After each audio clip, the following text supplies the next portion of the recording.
But just to let you know, I think we're gonna have to do an emergency C-section. Mia comes first. Do it, and if anyone comes towards you, I'll go caca, caca.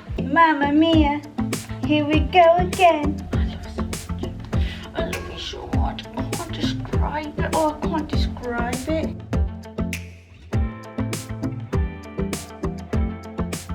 Welcome to my new morning routine. Success. Good morning. Ready for your bath? It's all about Mia in the mornings. She's all ready. Got this cute little jumper, well, romper on from H&M. Look at these little dolly socks. Oh, you guys, these melt my heart. They melt my heart. Right now that she wants just... Oh. Shh, please go sleep. Now that she's down, I can get ready. Or maybe not. We'll see. No! Oh my snuggles, how all my vlogs are gonna start now. Come on, Butter. We are running late. Hi guys, I'm a mama. Let's get this vlog started. We'll speak to you in the car. Hey guys, so we are stationary at the petrol station before anyone comes at me. So we're not wearing a seatbelt. But this is different. My vlogs now start at the back of the car, so I can keep an eye on my child. But hi, I missed you all. I missed vlogging, and we're back. And we're back as parents. Alhamdulillah, we finally got there. If you follow us on Instagram, you will have seen. We have our beautiful daughter, Mia. Oh, she's so snuggles. And yeah, today we are actually off to meet Marcus's grandma, Mia's Gigi, her great grandma, for the first time. Obviously because of Corona and social distancing, we haven't, well, she's not actually met a lot of the family, and we're going to do it safely. Obviously going for a walk, and it'll be nice for you to do that. That's it. How weird is it? I'm actually back as a mama. It's completely strange. Did not think that I'd eventually get onto YouTube. And oh, she needs burping. Mama's coming. Right, expect this. I've got to go. This is the new norm for us, Marcus. We're literally not even halfway home, like 15-20 minutes into the journey, and it was feed time, which means it's time to stop the vehicles. Yeah, and we're going with the bottle for this feed. Oh, I don't like giving a bottle, so I was considering just getting her straight on there. But keeps her quieter for longer. Yeah, so Mark's like, you get more. Forever. Every ounce is an extra hour's sleep. Well, we have naps when we go home now. Come on. This is the new normal for us. How does it feel? It's alright over the 90, do we? I told you to jump over that field. Just do it. Mia comes first. Do it, and if anyone comes towards you, I'll go caca, caca. Well, seeing as we stopped off anyway, we just found this cute little stream. Just thought we'd have a quick sit down with Mia. So nice and peaceful. Alright, we are home, and I've quickly made some prawn, red onion and coriander with halloumi wraps, because that is all our life consists of these days. Meals that are quick and easy are the go-to. For a while, you're not going to see the whole Marcus and Irsa experimenting with loads of new recipes. No, I'm kidding, we have been good, but we are trying to eat a little bit better. So, I'm going to say that's the reason why. I have been eating a lot of wraps. I need you, my friend. I know, it's a risk having coffee whilst you're breastfeeding, because the baby might stay awake, but it is early in the morning. I've not had this for about 10 months and need a drink, so I'm going with this, and hopefully we won't have a sleepless night because it's quite early in the morning. And the milking cow is back. This is keeping me going. So we were just about to give Mia a bath, and before we do, I picked up this from Amazon. Basically, there's a lot that I want to do, but obviously with lockdown we can't, and I want to capture her handprint and her footprint, so we can do it ourselves at home, and obviously we can do it before we give her a bath so we can wash it off as well. So she's very fidgety with her hands, so we've already got her feet done, haven't we? We've got little feetsies. I'm going to try to do her hands when she's sleeping. Hey guys, so it's been a bit of a hectic day. It's actually about 4 PM now, and I've not picked up the vlog camera for about 4 days. we basically, after that day, I can't remember what day I started to vlog, but we've been to the beach, which was nice. We went to Dovedale Stepping Stones, which is nice also, and we've just had family trips out. Good, it's been good to get out and actually see somewhere other than the walls in this house. And yeah, it's nice taking Mia out, and it was the first time at the beach, and although it was Scarborough, not the Maldives, it was still a good day out. So I have now got to clean this room because it is a tip. I then need to film something. Well, I'm filming a haul for Mamas and Papas for some work I did with them. Kindly actually let me pick out some clothes, so I'm going to film them. Look how adorable. This is one of my favourite things. Look at these little socks. They're just so cute, such cute colours. Such cute colours. What age is that? I think I chose all 5 pairs of socks. They've not got an age on them, but I don't think they'll fit me yet. I think feet are still too tiny. But yeah, I chose all clothes that are a little bit bigger for about, I think, 3 to 6 months maybe, because they grow out of clothes so quick. 6 to 9 months actually. I went really big then. But they grow out of their clothes so quick that honestly all I feel like doing is popping her in baby grows, because any nice outfit I've got and I've put on her, I'm thinking, oh, she won't fit into that soon because they're already getting quite snug. And it just makes me sad. I'm like, I've spent all this money on all these outfits. I didn't go crazy, luckily, because my mum and everyone did warn me, so don't go crazy with getting her all these outfits because she'll grow out of them pretty soon. Actually, I think my mum's friend got her this little cardigan. They're just so cute though, you just can't help it. I just want to dress her up every day. But the weather's gone back to being miserable now, so I'm glad we actually enjoyed the hot days whilst we had them. So yeah, she'll be back in baby grows. She's actually been in a nappy for 2 days because the weather has, it has been hot. It's been hot anyway, but our bedroom for some reason is like a sauna. So to keep her safe, I've actually just had her sleeping in her nappy. I'm constantly waking up to check her temperature, but it's way too hot for even a blanket or light covering of any sort. But yes, I need to go ahead and quickly film now because Marcus is going to kill me, because I've been saying I'm going to film for about 3 weeks, maybe longer. Not done it, need to do it.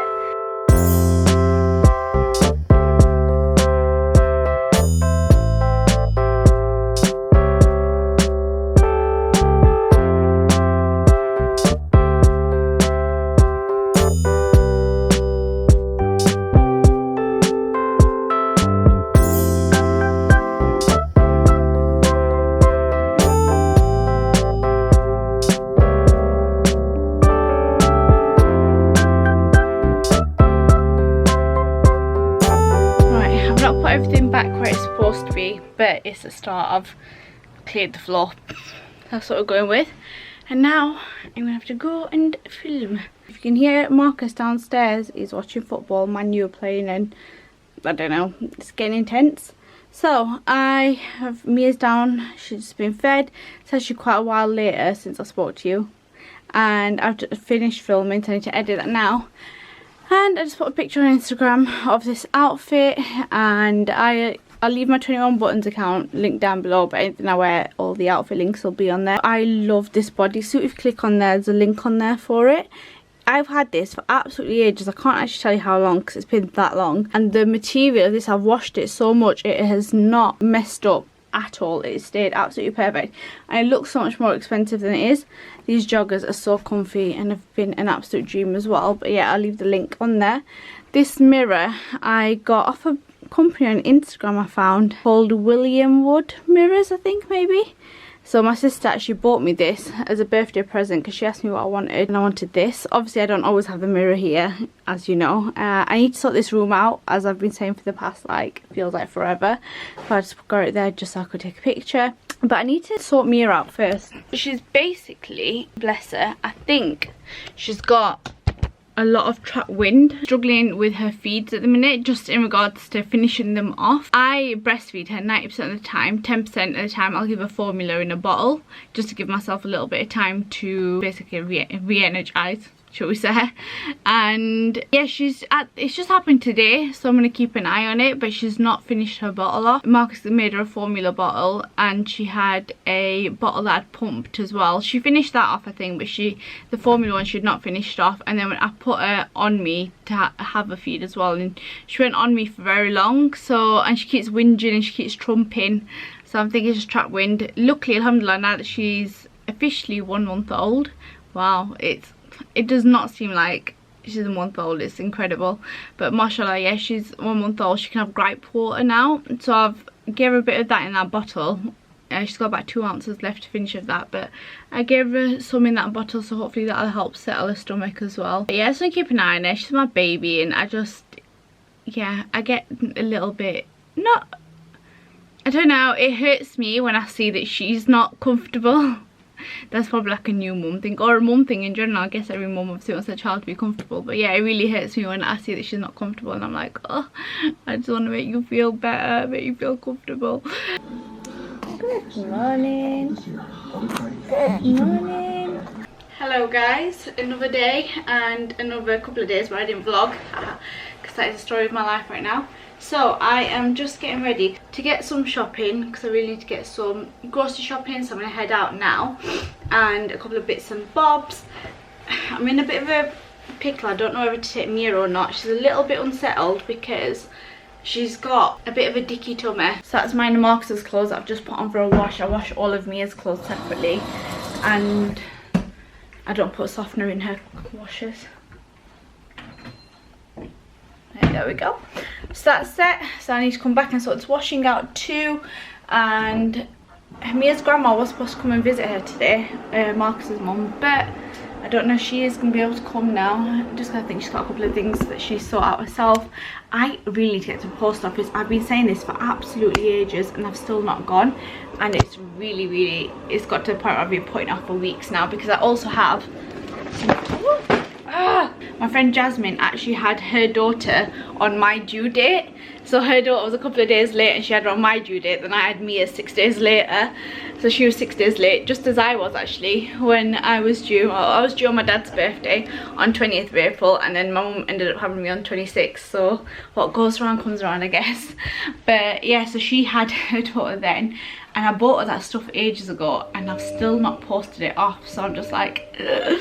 I really need to get the post office to get that done, and I've got a couple of returns I need to do. Luckily, all the shops have extended their returns too. So it's a good thing, but it's a bad thing for people like me, because I procrastinate. Then any reason for me to procrastinate even more, I'll take it. That's Tina, my hairdresser, has just messaged me as well. Luckily, hopefully they'll start opening up again soon. She's like, I will get you one of the first appointments. What do you want? I was like, please cut my hair. I'm actually really happy with it because it's gone so long. However, the ends are dead and your hair starts falling out postpartum. So I'm gonna have to deal with that as well at some point. I have a quick snack for my sister gets here. This is the brioche bread. If you have this, as I've been having it ever since I was a kid, you know that you have to squish it down because it tastes different. It tastes better. I don't know what it is, but you have to squish this bread down and it just changes the taste of it, and it tastes so good. Put Mia down. This is not how I normally put her down. Usually upstairs in bed. However, I had a couple of things to do, and I just wanted her next to me rather than having a camera on, because we have cats. I don't like leaving her in the room by herself. Hi guys, so this is like my third attempt of trying to film my labour story. Mamma mia, here we go again. My. No, you're not feeling that, yeah? She's not feeling, oh, she's just a little bit unsettled right now. Ignore all the crap in my kitchen, let me get rid of it. We shaved her hair within a week of her being born. On the 7th day. Yeah, on the 7th day. But she had that much hair when she was born, mashallah, that it grew back so quick. Marcus, shut the door, there's too much mess in the kitchen. We have to portray a perfect life. I'm kidding. This is why you have a kid. So you can cover up the bits. Oh, bookums. Oh, alhamdulillah, shukran. So yeah, we are just gonna order some food because we're having quite a lazy day today. And like I said, I need to get this filmed, otherwise it's never going to happen. My little bookums, my little bookums. Oh, I love her so much. I feel like she's already gone so big. 5 weeks in, baby girl, eh? Mashallah, gone so big. She's gone so big. She's gone so big. She's 5 weeks today. She's 5 weeks today. She's a big girl. I don't want you to grow up. I want you to stay tiny forever. I love you so much. I want you to stay tiny forever. I finally get when people say that the time flies, because I just feel like it's going too quick. I'm excited to see when she grows up and what her personality is going to be like, but for now I'm like, no. I just want Mia cuddles. We just want Mia cuddles forever. I love her so much. I love you so much. I can't describe it. Oh, I can't describe it. Oh, I can't describe it, how much I love you. Oh, my little buggers. I can't even tell you guys the amount of time that I've actually tried to film this part. Ridiculous. So, here goes. Let me try and get this labour story done. It's getting too much now. Tuesday evening, I get really bad pain. This pregnancy has been really uncomfortable for me. I've been uncomfortable throughout. Towards the end, it got ridiculous. Absolutely ridiculous. I couldn't sleep, I couldn't eat. It was just, everything was terrible. Tuesday evening, I got really bad back pain. I thought maybe that's the start of labour. Back pain is a sign of labour. And it got so bad that I basically was struggling to walk. It was horrendous.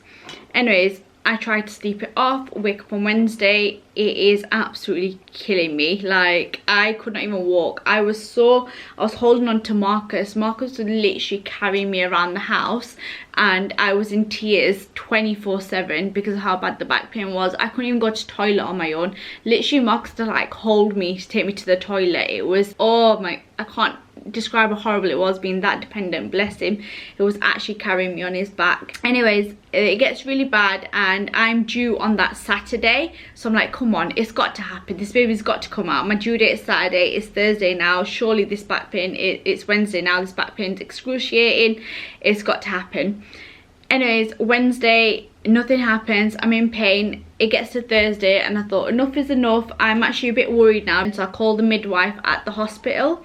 So everything I tell you is related to Sheffield Hospital. Of course, a lot of you have asked me for this labour story because you're expecting soon, you're a bit concerned what to expect with the current situation.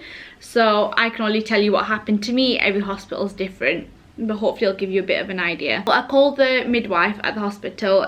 We have a consultation. I've told her about my backache, so she's then advised me that I need to go in to be checked. I go in and Marcus has to wait in the car, so even if you're just going in for a check and you're in you're in your own room, you're not allowed to have anyone with you. So bless him, he was waiting in the car. They hooked me up to an ECG machine. Is it an ECG machine? I think so, where they put the little bands across your stomach and they monitor the baby's heart rate. I'm on there for quite a while. They keep coming in, checking, and they say, you know, we just want to keep you on a bit longer, we'll keep you on a bit longer. So I'm saying that's fine. The midwife comes in, she's like, if you want, I can check how dilated you are. I was like, yeah, sure. We'll see if maybe is this kickstart of labour. So she checked TMI and she was like, oh, you're 1 to 2 centimeters dilated. I can offer you a sweep if you want a sweep, because I'd have to go in.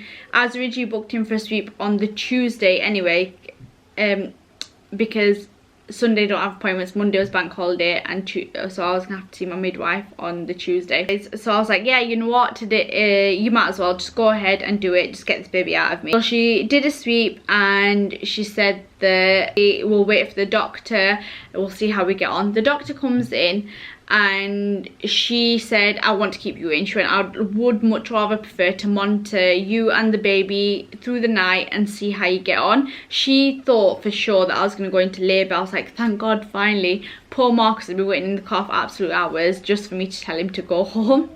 So luckily, it took, anytime you go, when you're close towards the end of your labour, take your bags with you. So they let Marcus come in and drop the suitcase off to me, so he did that. I obviously got submitted quite a little bit late, so they allowed for him to go pick up food and drop it off for me, but he just had to drop it off at the reception. So I got submitted into hospital.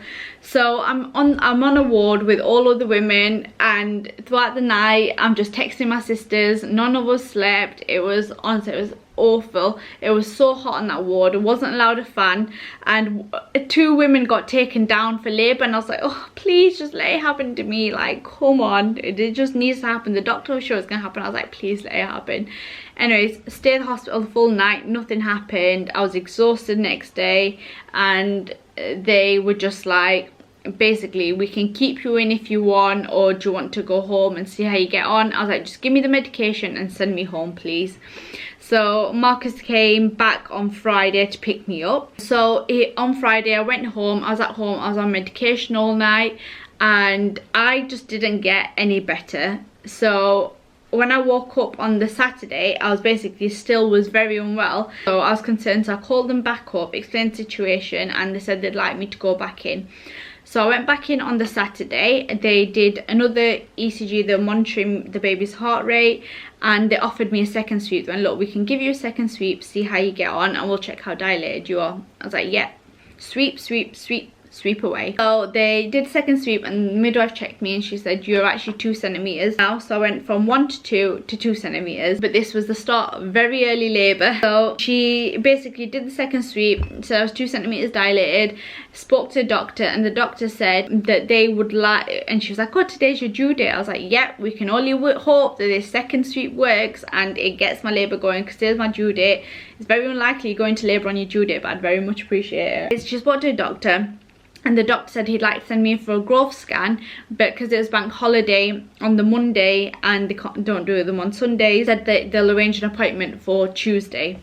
So honestly, I have had to write all this down because my memory has gone to absolute rubbish with this. That's what I'm looking at constantly. So anyways, they arranged for my scan on Tuesday. So I've gone home on that Saturday, spent the night on spent Sunday at home. Yeah, spent Sunday, Monday at home, and then basically was in agony, was crying, was leaning on Marcus, and it was absolutely horrendous. So Tuesday we went in for my scan, and unless you ask them direct questions, sometimes they just don't give you a direct answer. She had me concerned because she was doing the scan for ages. I was like, oh God, I really hope she's not found anything, like what's going on.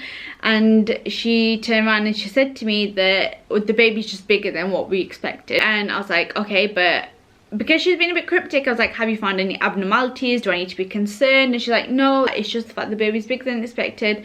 I'll get you referred to the doctor. All during this while Marcus wasn't allowed in for the scan, he just literally was waiting in the car for me.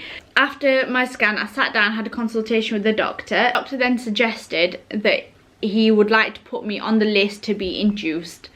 So at this point, obviously Saturday I was due, Sunday, Monday, Tuesday, like 3-4 days overdue.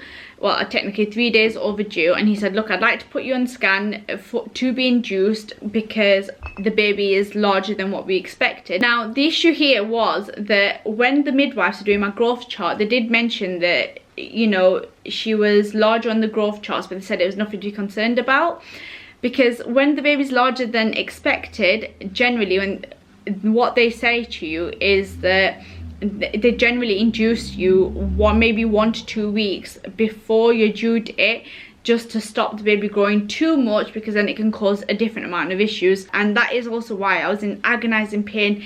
It was just too much for my body to handle. Yeah, so he said, look, I'll put you on the list to be induced. Obviously the list is long, and he said he said that he could consider a C-section. However, the list for C-section is a lot longer than the list to be induced, and just because the baby's larger, he really wouldn't want me to consider a C-section. I said, look, that's absolutely fine. I would much rather prefer to try and go through, you know, labour the other way. So we agreed that I'd be put on the list for induction. I don't know how long this list was, but I was just waiting and waiting and waiting for a phone call. And honestly, I thought, they'll call me. So I went home and I was like, they'll call me. Anyways, it got to Wednesday and I had no phone call. On Wednesday, I'd woke up, I wasn't feeling great, and I basically felt like there was reduced movements. So like I said to you, Mia in my stomach was always a baby that would move on time. You know, I'd always know what to expect, how many movements she'd have. I always kept a close eye on it, and if I'd like prod and poked her, like I'd get a movement out of her or whatever it was, and I just felt like there was reduced movements. So I called up the hospital and they told me to come back in. So I went back in on the Wednesday. On the Wednesday they did another ECG and they offered me another sweep, and at this point I was just like, no. I was like, this will be my third sweep. If it was going to work, it would have worked the first 2 times. They did the ECG and they monitored a heart rate as well, and they said it seems fine, but I was in so much pain, you know. It was getting to the point I couldn't walk. Like, I was struggling to walk. I was holding on to stuff to walk around the hospital, and I was having a chat with the midwife. She was really nice, and you know, we had a consultation and she spoke to the doctor for me. And they finally agreed on the Wednesday to put me to top priority for that list. They basically said to me, right, we're going to move you. You're the next person on top of that list. Because I told them, I said, I have like fears. I do feel reduced movements. Like, I'm very aware of what to expect with the baby, because throughout my pregnancy, I've been very connected to the movements. They then said that you're the next person. They then offered me, said either you can stay in or you can go home and wait. And because it was Wednesday, it was quite early on in the day, I just thought, you know what, I'll just go home, you know, I'll just chill out for a little bit, and I'll probably call back in for a couple of hours. I'd rather just have that final few hours of comfort in my own home whilst I'm waiting for the call. I went home on the Wednesday expecting to be called in. Me and Marcus just waiting and waiting and waiting, and basically the full night Wednesday went and I still had no phone call, and I was in so much pain. I was like, I can't go on now, what is going on?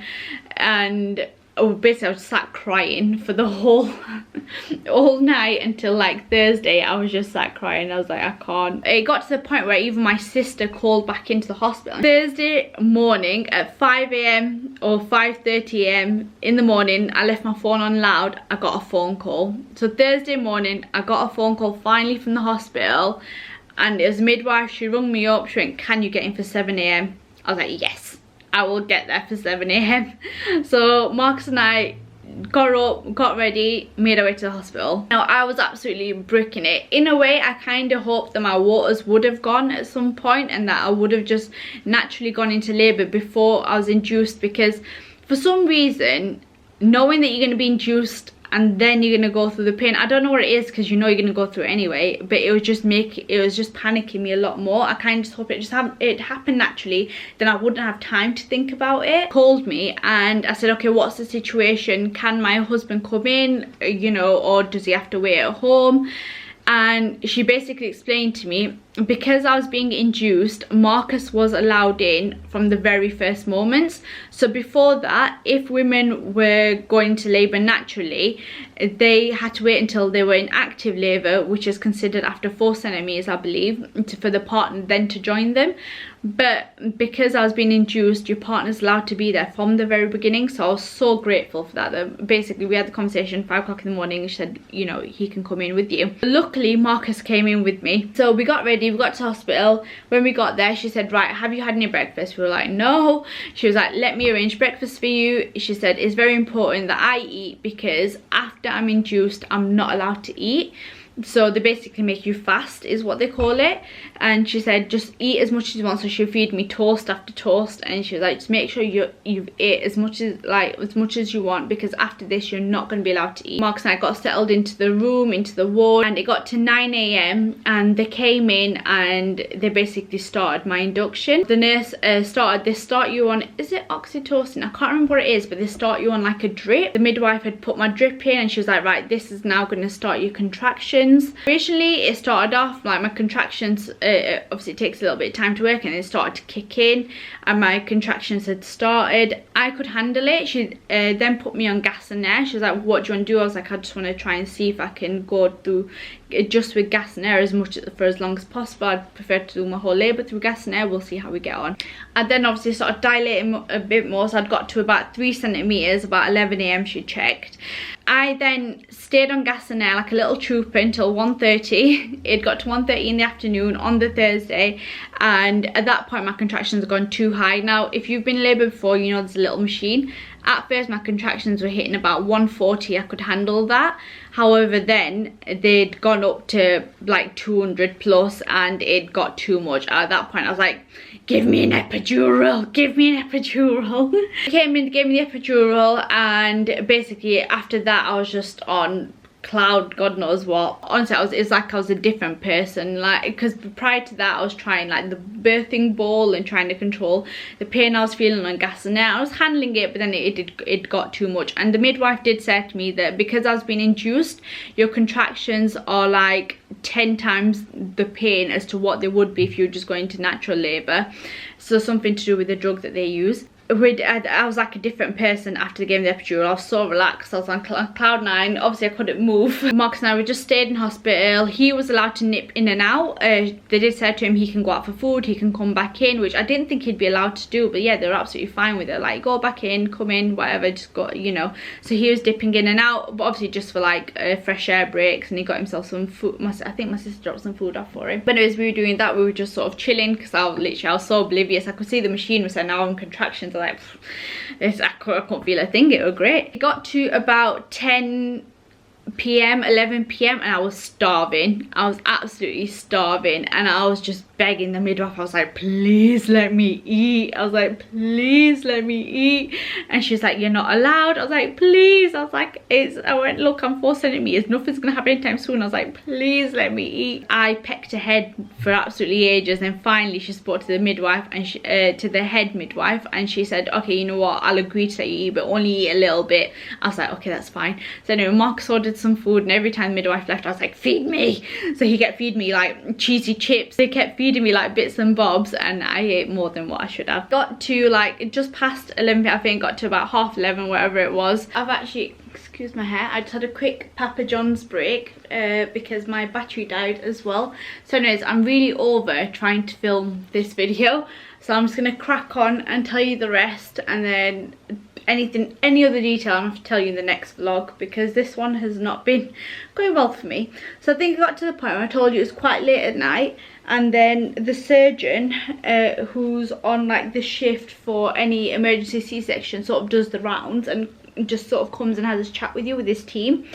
So he came around, he had his chat with me. He's like, oh, how are you? Like, you know, you're 7 centimeters dilated, blah blah, you know, we hope that you don't have an emergency C-section, etc. And I said, no, I preferred not to. Let's, you know, I'm going to see how I get on. He was like, yeah, that's fine. And you know, he walked out with his team, and you know, he was like, see you soon. And I was like, no, don't curse me, don't say that, hopefully I don't see you again. And then it got to basically, I'll write this down. So it got to about quarter to 1, and the midwife was checking on me, and between 11 and quarter to 1 I'd only dilated by half a centimeter. And at this rate, Mia's heart rate was actually getting higher. So Mia was actually getting distressed at this point, and then so was I. So my heart rate, I've had a couple of issues with it through my pregnancy anyway, and her heart rate was just going. So we were both getting distressed. It got to the point where even the epidural started to like wear off a little bit. You know, head sister, midwife, just called it. She said, look, let me go have a word with the doctor, but just to let you know, I think we're gonna have to do an emergency C-section, because yeah, Mia's heart rate wasn't doing very well. So she went and had a word with the surgeon. He came in, and then I said to him, the first thing I said to him was like, you cursed me by saying see you soon or see you again. You've done it, this is all on you. He had a conversation. He said, look, you've all dilated half a centimeter in like, you know, what was that, over 2 hours or something, to that point. And once they break your waters, ideally they want you to have the baby within 24 hours of your waters breaking, and she did that for me, obviously. And it was the morning, it was Friday morning at this point, and he said the best thing for us to do is to have an emergency C-section. So obviously, without even thinking, he said either you can see how you get on, or we can just take you into theatre and get your emergency C-section done. Now for me, hearing that the baby's heart rate wasn't doing well, I just, no, there was no way I was risking anything. For me, even though that was one of my worst fears, was having a C-section, I just said, let's just get it done right there and then. And Marcus was just so brilliant, bless him. He was like midwife Marcus. Midwife Marcus was there holding my hand, and he was so brilliant. He was like, I'm so proud of you, like, you know, you didn't even think about it, you just made that decision straight away, when even I know how scared you are, everything. They said that to me at like 1 o'clock. He came in at 1 AM and said, we need to get you into theatre. By 1:30 I was in theatre. So, and at this point they also let Marcus go in with me, so he had to get his scrubs on, and obviously I had my face mask and everything on. And by 1:30 on, I was literally ready, and then on like basically on the operating table whilst they were prepping stuff. So they did that. I had tears streaming down my face. I was just so, I don't think I was as anxious for myself as I was for the baby. Obviously at this point I was just like, I just need to make sure that the baby is okay. And for me, it's the worst fear is when it's coming, and I just think I just need to hear her cry, and I just need to them tell me, you know, 10 fingers 10 toes, that alhamdulillah everything's okay with her, and that's all I need to hear. So I just had tears streaming down my face. Literally the fact of being like cut open, of course that was going through my mind. I was absolutely petrified, but it was more like I will need my child to be okay. So me and Marcus just sat there. He was sat right next to me, you know, he was allowed to be in there throughout the whole process. They put a sheet up so obviously you can't see them like ripping into your body. We just sat there, both of us just reading Ayatul Kursi, like we literally were just reading it again and again, and I had tears streaming down my face, and he was so reassuring. And then next thing we know, we just, honestly, they were in, for me it felt like that, like getting her out was like that. It just happened within, it felt like minutes. Obviously I didn't know how much, I could feel them tugging a little bit, but I didn't know how long, like, you know, they'd been cutting me open for and stuff. So alhamdulillah, by 1:58 AM on Friday morning she was born. So she, you know, they popped her out, and then we just heard her cry, and she was just crying, and then we were like, me and Marcus just looked at each other and we were like, is that the baby? It was just the most surreal thing. We were like, no, like it just hit us. We were like the baby's finally here. It was the weirdest thing. So as they come round, they quickly cleaned her up a little bit. They came round and they were going to give her to me first, and I said no. I said give her to Marcus first, because I knew that he wouldn't have that much time with her because of the COVID situation. So for me, I was like, you know what, you spend as much time with it as you can. So the first person to hold her was Marcus, and the first thing we saw was the hair on that baby girl. Honestly, it was crazy. I was so happy when they said, oh, you've got a little baby girl. I was like, oh, honestly, it's just everything that I wanted. And alhamdulillah, I was so happy. And yeah, the hair, everyone came round. I was like, wow, the hair on this kid, like her hair was so long and like dark, and they, you know, we were all just bamboozled, like how long has that been growing for in the womb? And after that, by the way, she was known as the baby with the hair in the hospital. So mashallah, she had like beautiful long hair. Then obviously we had to shave it off, but yeah, it's coming back. Anyways, so we did that. She was born. It felt like it took them a lot longer to sew me up than it did to cut me open and get her out, which obviously sort of makes sense. They took us to another like a theatre ward sort of thing, where it was just us in there, and they did skin to skin with Marcus, they skin to skin with me, and like she latched on straight away and everything. And then basically about 3:30, 4 o'clock, Marcus had to leave. So I mean, he still got about at least an hour and a half to 2 hours with us, and then he was there for the whole process of the whole labour. So I was quite grateful as well for that anyway. And then after that, yeah, basically they just made us say our goodbyes, and we went our separate ways. Mia and I went on to the theatre ward, where it's sort of like what would you call it? I don't know, I can't remember what they called it, but it's just where you sort of recover. I was actually kept on there for 2 days. I think usually they keep you there for 1 day, but my heart rate was still going a little bit, so they kept me on there a little bit longer. And then after that, obviously I was sent to another ward, etc. And I ended up basically staying in hospital till Monday. That's another story anyway, sort of what happened in between. Hopefully I'll explain that to you on vlogs and whatnot, but I just want to quickly finish this up because I feel like I've been doing it forever. If you're having a baby, please don't worry. Inshallah, you'll be fine. God willing, everything will be okay for you. Yes, it's scary, and of course if you go into natural labour, depending on your hospital, the partner's only allowed in once the labour was active. Of course, once you have the baby, you're not allowed any visitors, but your partner's allowed in once your labour's active, and then they can stay with you until you've had the baby. Then after that, they'll get about 2 hours with yourself and the baby, so you've got a chance for skin to skin, etc. Obviously if you're going in to be induced, then your partner is allowed to be there with you from the beginning of your induction, and I assume if you're having a C-section that's planned, that they'll be allowed to go in with you straight away. Don't be afraid to ask your midwife questions. Scary times for all of us. Ask your midwife questions, get clarity, ask direct questions. Inshallah, you'll be absolutely fine. The only thing is then, of course, in the hospital, obviously I spent like a good 4 days, and I felt, to be honest, I didn't feel alone because alhamdulillah, I'm quite lucky. Like, my family were constantly on the phone to me, and if I needed anything, they were allowed to come and drop it off in reception. I was constantly FaceTiming Marcus, constantly FaceTiming my mum, my family, so I didn't feel alone. And the midwives are brilliant. Use the midwives, use the support that's available for you. It's their job, it's what they're there for, they love doing it, and don't be afraid. I felt like a bit of a burden, but honestly, I'll talk about post-pre C-section at some point, because it is an experience in itself, and at one point I just thought I was not going to recover from it, but I'll go into that into another vlog. But I hope that helps anyway. That was my labour story. Oh, I need to go because my brain is absolutely fried. I'm happy that I'm back to vlogging. Inshallah, I'll see you guys a lot more frequently now. Sorry for the absence, but I'm also not sorry because I got to spend time with my little girl.